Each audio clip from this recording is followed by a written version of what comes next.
gente, nós estamos oficialmente abrindo os trabalhos do Rotary Mulher. Esse é o nosso primeiro evento, nossa primeira palestra. E a gente não poderia começar de uma maneira melhor do que trazendo essa mulher incrível, que eu sou mais que suspeita para falar dela, porque eu sou assim encantada com ela desde que eu a conheci. Primeiro, porque ela lembra demais a minha avó paterna, que foi uma das mulheres mais importantes da minha vida. E segundo, pela energia, pelo trabalho lindo que ela realiza, por esse amor que ela vibra pelas pessoas. A Regina, além de professora, ela é vice-presidente do Instituto Maria da Penha. Ela tem um trabalho belíssimo em políticas de combate e prevenção à violência contra a mulher. Ela realiza trabalhos incríveis em várias áreas. E nada como ter um tema tão atual, tão importante e tão relevante como nossa primeira palestra. Então, Regina, o espaço é seu, se apresente, fale dos projetos, a gente quer conhecer os projetos e, principalmente, a gente quer entender, aqui no nosso estado, né, em primeiro lugar, quais são as políticas de combate e prevenção a esse crime tão hediondo que a gente ainda vive tão de perto. Bem, gente, meu nome, vocês já sabem, meu nome é Regina Célia, não é? Eu sou cofundadora e vice-presidente do Instituto Maria da Penha. Não sou de chegar atrasada, viu? Ela sabe disso também. Então, foi algo, assim, realmente que atrapalhou bastante, mas estamos aqui.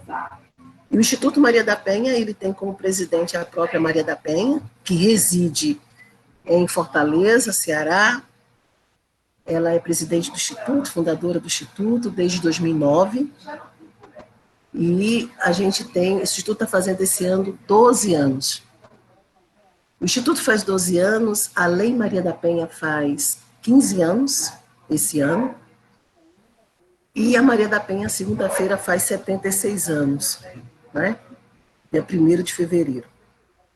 E ela também faz esse ano 38 anos de jornada, né, de luta, de enfrentamento à violência contra a mulher. 38 anos, porque aos 38 anos ela sofre, né, a tentativa de assassinato, que foi dia 29 de maio de 1983, ela tinha 38 anos, 4 meses depois ela sofre a segunda tentativa, agora por eletrocução, e ela passou, então, dos 38 aos 57 anos, lutando para que o processo, não é, a qual ela estava envolvida, tivesse início, meio e fim. Então, foram 19 anos e 6 meses, onde o agressor era o esposo, né, o marido dela, e ele é preso, então, faltando 6 meses para o crime prescrever, e ele sai antes de ser lançada a Lei Maria da Penha, que é de 2006.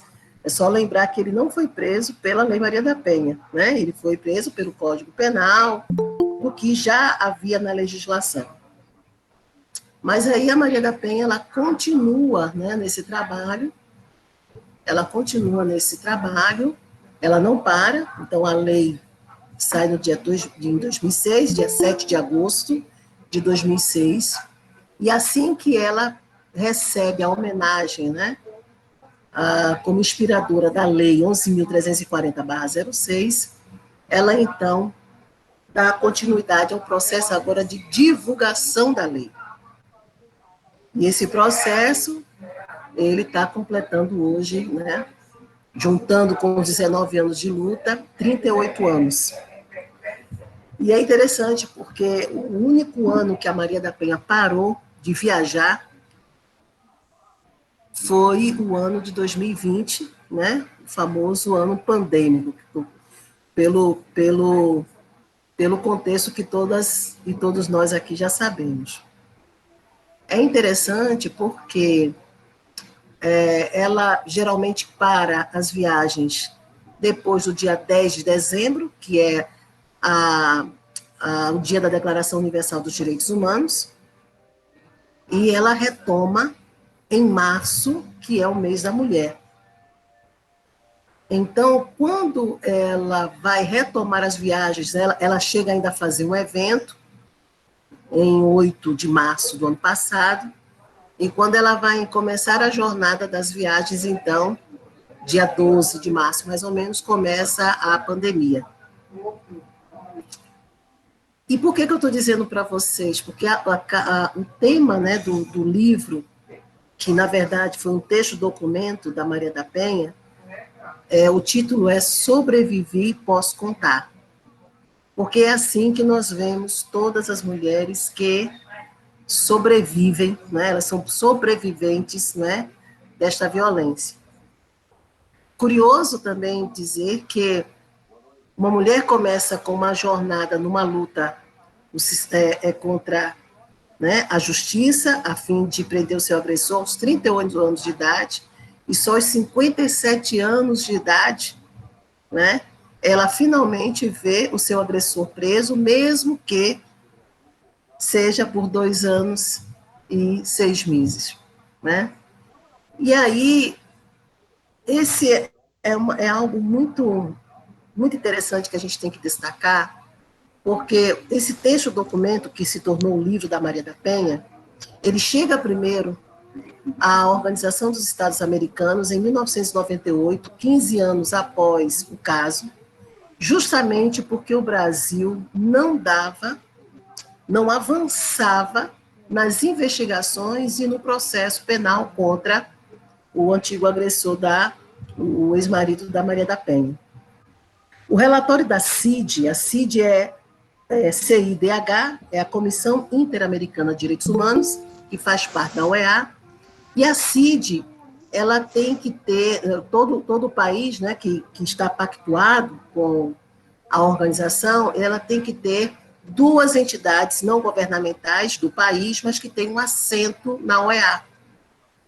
Então, foi o CLADEM e o CEGIL, foram essas 2 entidades que chegaram até a OEA.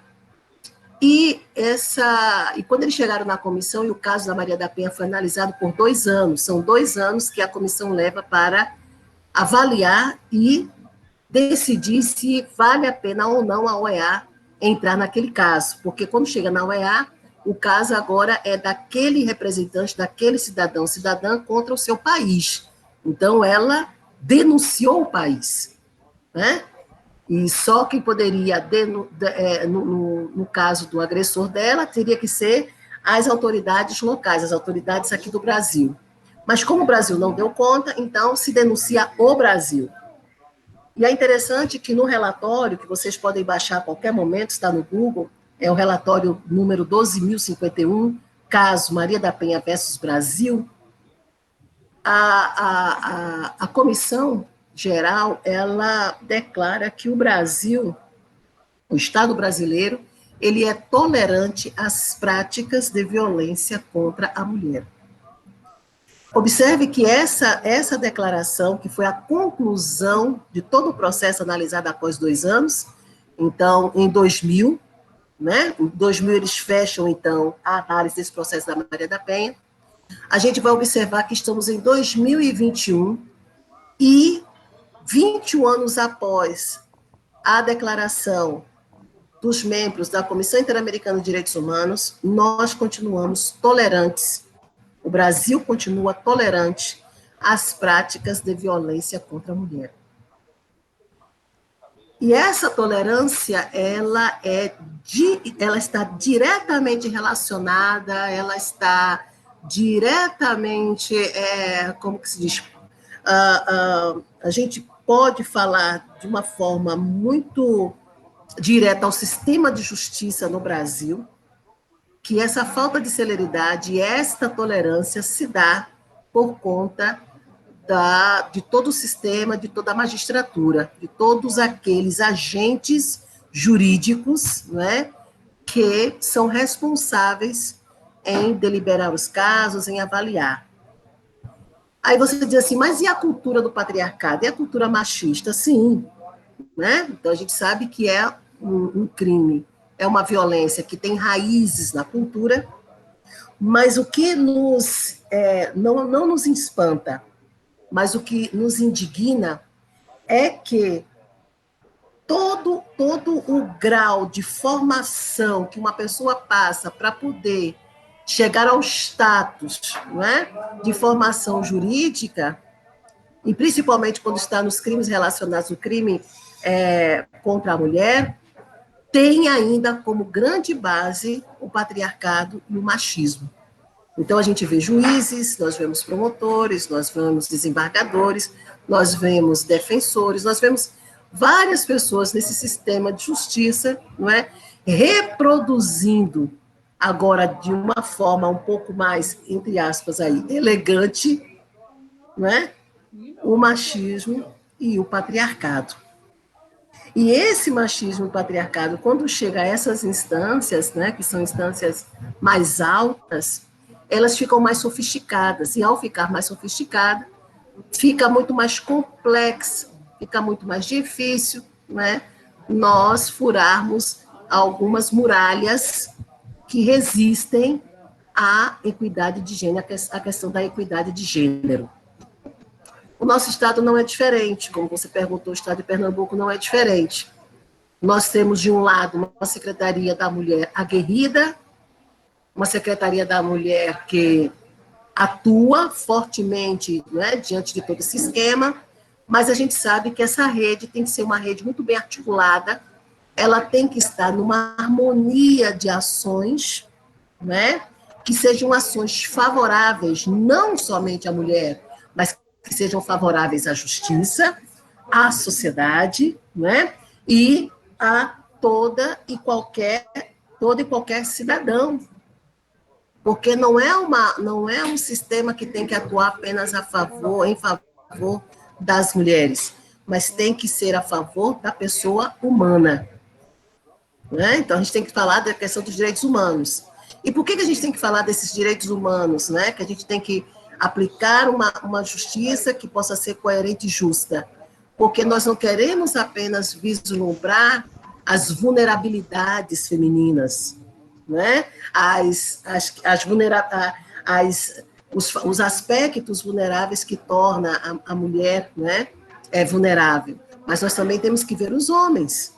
E a Lei Maria da Penha tem essa preocupação com os homens desde 2016, no artigo 35, o mesmo artigo onde faz a recomendação da criação das DEANs, que são as delegacias especializadas, centro de referência, defensoria, Instituto Médico Legal, né, específico, com qualificação específica para a identificação dos casos de agressões contra a mulher, no inciso 5º desse artigo 35, está lá a recomendação para a criação dos centros de reabilitação e reeducação dos agressores. E a gente não vê uma política pública larga, ampla, nesse mérito. Né? Nós não vemos, enquanto política pública municipal, estadual, se comprometer na criação deste centro de reeducação e de reabilitação. Então, significa que a Lei Maria da Penha, sim, ela tem preocupação, né, não só com a mulher, mas com o todo. E, nesse aspecto, nós estamos muito, mas muito atrasados, porque quem faz aqui terapia, ou quem já fez, sabe que chega uma hora que você procura o terapeuta, você está de bem com a vida, mas se tua família, se os teus amigos, eles não andarem de boa também consigo mesmos, né? Eles também não passarem, né, por um bom divã, não tiverem esse momento, né, de uma autorreflexão, você é um trabalho meio que enxugar gelo, porque uma hora você está de bem com a vida, mas existem as pessoas que estão no teu entorno que elas não conseguem mudar de postura ética, não conseguem compreender a sua sensibilidade, não conseguem transformar a sua humanidade. Então, realmente fica difícil. Então, se a gente cuida apenas das mulheres, trazendo a consciência, a sensibilização das mulheres sobre o seu valor, e não trabalhar essa mesma perspectiva de valor humano nos homens, a gente não está fazendo muita coisa. E é nesse aspecto que nós, do Instituto Maria da Penha, também fazemos um trabalho, né, com homens pelo fim da violência, não fazendo recados, mandando recados, ou, como é que se diz, ironizando, né, os homens, não. A gente quer estudar o homem enquanto pessoa humana, né? Estudar a humanidade do homem. Né? A gente acredita que há mulheres boas que caminham sobre essa terra e há homens bons que também estão sobre essa terra. E é importante a gente promover o encontro desses dois. E se eles não existem, nós temos a capacidade, nós temos toda uma ação estratégia, nós temos toda uma perspectiva de acreditar que é possível essa transformação, né? Mas não é uma questão, não é uma prática de gênio, não é uma prática da feiticeira. Quem assistiu aqui aquele filme Feiticeira deve estar lembrado do que eu estou falando, não é? E nem é um resultado do pili-pim-pim. É uma questão que todos nós temos que realmente nos envolver e acreditar que uma humanidade para homens e mulheres é possível. Diga lá, dona Iris. Perfeito, Virginia. Perfeito. Fala um pouquinho de um projeto que eu tive a honra de ser convidada para fazer a palestra da formação da turma, uma turma maravilhosa, que eu estou morrendo de saudade, mas que é um projeto bem lindo, que é a formação dos defensores, né, defensores e defensoras. Isso. Achei fantástico essa iniciativa. Ela me tocou muito. Eu acho que ela precisa ser mais conhecida pela população em geral. Então, fala um pouquinho para a gente. Pronto. As defensoras e defensores, na verdade, foi o primeiro projeto do Instituto. Engraçado que ele é mais velho do que o próprio Instituto. O Instituto vai fazer 12 anos, ele vai fazer 13. Então, ele começa como um projeto piloto, onde a gente vai trabalhar a questão dos direitos humanos e violência para a formação de voluntários, trabalhando a concepção, trabalhando a Lei Maria da Penha, a Declaração Universal dos Direitos Humanos, com base numa metodologia de Paulo Freire. E na metodologia de Paulo Freire, a gente teve que ler 3 livros, né? Alguns de nós já tínhamos lido. Eu também sou professora, né? Esse ano, em março, estou fazendo 25 anos como professora de ensino superior, na iniciativa privada. E aí, nós trabalhamos o Pedagogia do Oprimido, Pedagogia da Autonomia e a Pedagogia da Esperança. Esses são os 3 pilares metodológicos que nós fundamentamos, né, o corpo teórico do nosso curso, e isso sendo materializado tecnicamente, quem é aqui de universidade sabe sobre a questão das metodologias ativas. Mapa mental, né, nós trabalhamos com mapa mental, estudos de caso, né, então todo aquele conjunto, mais ou menos de 6 conjuntos, 6 técnicas das metodologias ativas. E aí a grande questão era a gente entender o seguinte: como o adágio popular, por exemplo, em briga de marido e mulher, ninguém mete a colher. Então, como esse adágio, que é muito reproduzido, ele está enraizado na nossa mente, e o que, na verdade, isso representa para cada um de nós. E, a partir daí, a gente vai observar que a origem da construção desse adágio é uma origem opressora. E aí a gente precisa dar uma leitura rápida, do Paulo Freire, né, sobre a pedagogia do oprimido, quando ele fala que todo opressor tem um oprimido dentro de si, e todo oprimido tem um opressor dentro de si, e que é necessário trazer ambos a uma libertação. Mas essa libertação, que vai acontecer por uma perspectiva dialética, né, que é a dialética da transformação, da praxis, ela não se dá fácil, porque reconhecer que você oprimida é uma opressora, ou um opressor, e você opressor está sendo oprimido, não é uma coisa fácil. Como é que isso se materializa? E aí nós temos os mecanismos, né, os mecanismos culturais, onde, por exemplo, as meninas, elas são oprimidas à condição de se deixar ser oprimida, usando não a submissão, mas a subserviência, são nomes que eles são primos, mas não são a mesma coisa, né? E que é necessário ela negar o valor dela diante de si mesma para a exaltação do valor do outro. Quem é esse outro? Né? O outro é o opressor, que é oprimido pela condição de ter que oprimir. Então, se você chega enquanto homem, né? Você chega enquanto homem aos 15 anos de idade e alguém perguntar se você já pegou uma garota, se você já fez sexo com uma garota, e você diz que não, a sua masculinidade começa a ser um ponto de dúvida muito grande. Como assim não? Né?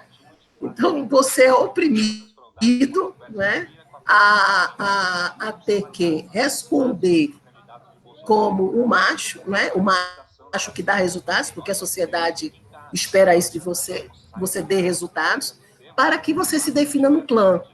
Você precisa ter uma definição no clã, porque esse clã que vai te definir é o clã que vai te dar passaporte, vai te dar reconhecimento do seu machismo e não da sua masculinidade, que são coisas diferentes, né? E se for da masculinidade, é uma masculinidade tóxica. Você precisa responder, porque você nunca pegou aos 15 anos uma menina, nunca levou, nunca pegou 3, 4, 5. E ela, a menina, precisa responder porque ela chegou aos 15 anos e namorou mais de 5 dos 6 e 7, não pode acontecer, não é? Então, a gente precisa trabalhar essa desconstrução, esse processo de desconstrução de como você precisa ser reconhecido na sociedade. Livrar-se dessas etiquetas de reconhecimento, desse ISO 9000, né, que muitas vezes acontece. Bom, uma vez libertos dessa situação, porque isso é um trabalho que a gente faz muito prático, você, então, uma vez tendo consciência dessa libertação, da opressão, né, tanto na sua forma oprimida como na sua forma opressora, então você está mais livre. Você está mais livre para ser o que você quiser, enquanto homem e enquanto mulher. Você está livre para assumir a si mesmo, o seu valor, a sua idoneidade, né, a sua feminilidade, a sua masculinidade, né, voltados para uma proposta que é uma proposta de princípio humano, de existência. De existência. E aí são princípios que têm a ver com a questão da alteridade, da sororidade, da fraternidade, da solidariedade e, por fim, da humanidade. Não é algo muito fácil. E aí você vai aprender, vai começar a construir isso a partir da autonomia. E uma vez autônomos, numa perspectiva de se permitir viver as mais diversas experiências da sua condição humana de ser, você pode chegar à pedagogia da esperança. Porque a pedagogia da esperança é quando você multiplica, é quando você é capaz de falar para as pessoas, é capaz de você sugerir, você falar que, poxa, eu já fui uma mulher oprimida, eu vivia dentro do ciclo da violência, eu achava que eu não era nada, eu fui muitas vezes ridicularizada, eu barganhei amor pela minha condição financeira, porque tem muitas mulheres que ganham muito bem e barganham essa sua condição por migalhas de amor, né? Porque não tem amor próprio, né? Então, existem várias situações extremamente complicadas. E também a gente ter a oportunidade de ouvir homens falando que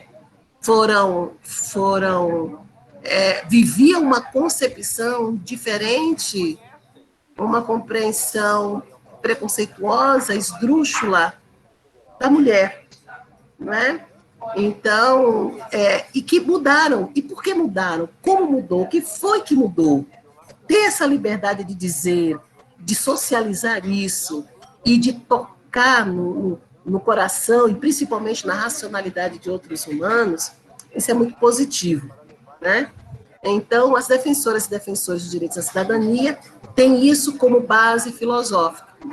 E aí, o que a gente entende? A gente entende que o voluntário que trabalha na questão da violência contra a mulher, da violência doméstica e familiar mesmo, ele não é um voluntário como é que eu posso dizer? Ele não é um voluntário meramente que vai entregar meramente um cobertor e vai distribuir uma sopa. Ele tem que ter uma expertise, ele tem que ter uma base, ele tem que ter um conhecimento, ele tem que ter uma sensibilidade. E essa sensibilidade, ela tem que ser algo que ele possa, ou ele ou ela, possa verificar estratégias de como conduzir, não digo nem de garantir, mas como conduzir uma pessoa em situação de violência, seja situação de violência a vítima, seja situação de violência ou o agressor, para uma proposta de condição humana que possa gerar para ele e para ela qualidade de vida, uma qualidade de vida do bem, da saúde mental, da sua saúde física, da sua dimensão intelectual, da sua dimensão humana.